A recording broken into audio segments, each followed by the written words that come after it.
Brian Thomas, big-bodied, 6'4", 205, fantastic top-end speed, fantastic tracking ability to win those contested catches downfield.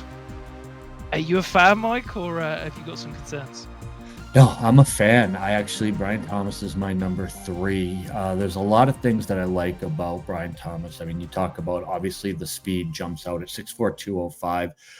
Him running a 4.3, I believe 4.33 if I'm not mistaken. He's beating people over the top with relative ease. When you look at those 17 touchdowns, what were like 12 of them over 40 yards, it was crazy.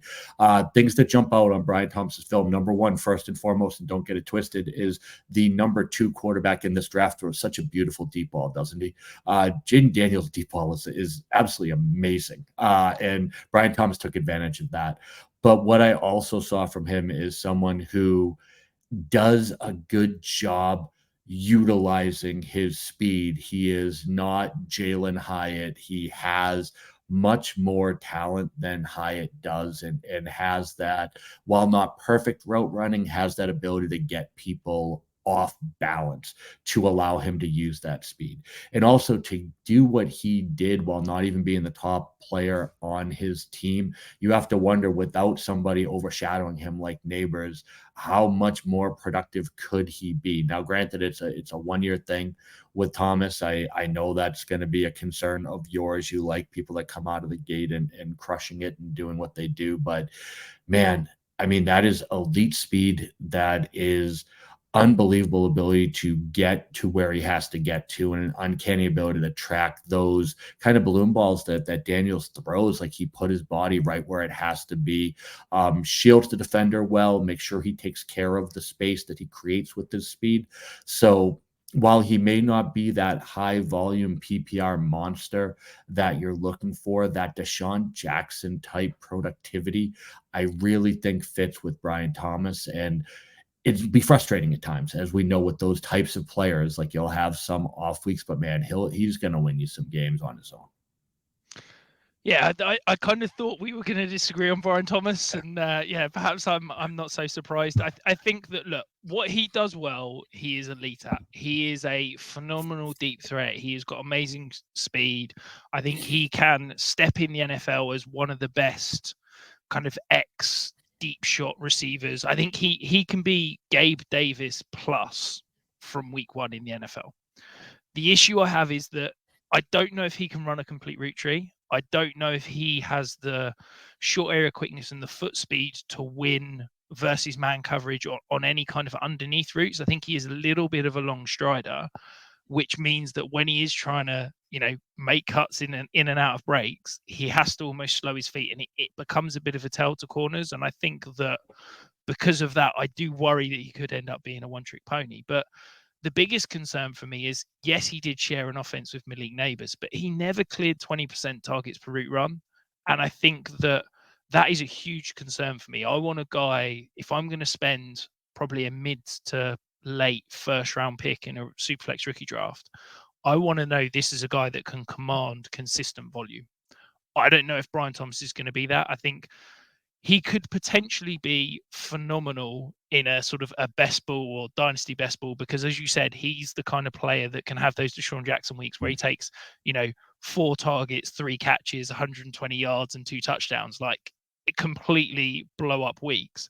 But he could also have weeks where it's 4 targets, 1 catch for 10 yards and no touchdowns, and he's kind of burnt you. So Brian Thomas, there's absolutely talent there. He's still going to be a top 5 wide receiver for me. And I think, as I said, he's going to step into the NFL with a clearly defined role. My concern is that I think he could potentially be a real headache for fantasy, because I don't know if he's going to get that dependable volume to be comfortable ticking his name every single week. And I feel like it could be a bit of a headache of, is this going to be a week Brian Thomas goes off, or is this going to be a week where he kind of burns you and does nothing whilst sat in your flex spot?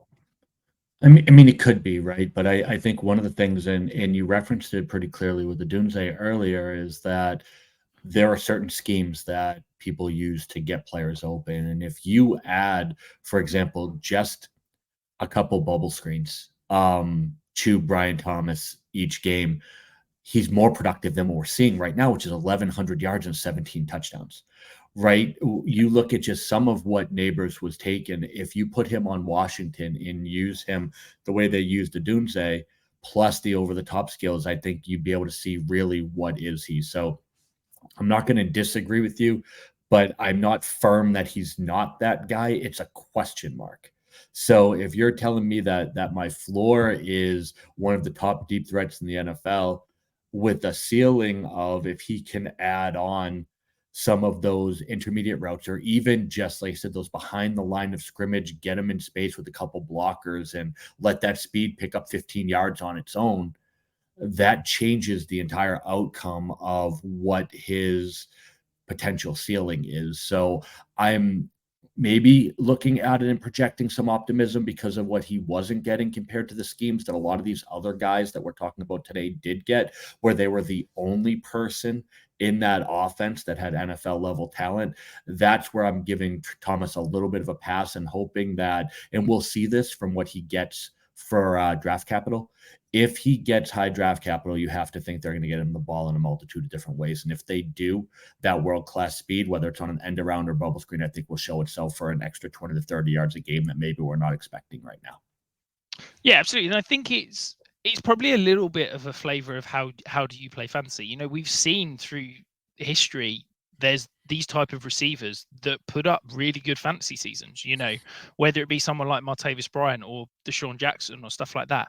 You know, they finished the season as a top 24 wide receiver and stuff like that. It's just how they get you there, isn't it? Do you want a guy that's going to score you 10 points every week, but his ceiling is 15 points? Or do you want a guy that's going to average 10 points a week, but could be 5 or could be 25? And it's, I guess for me, I'd rather the consistency, but I know certain people are going to chase that upside. And I think, as I said, there's definitely a world where Brian Thomas could be a superstar, and he's got that in his range of outcomes. I just need to see a little bit more before I guess I'm getting too excited and I'm on board.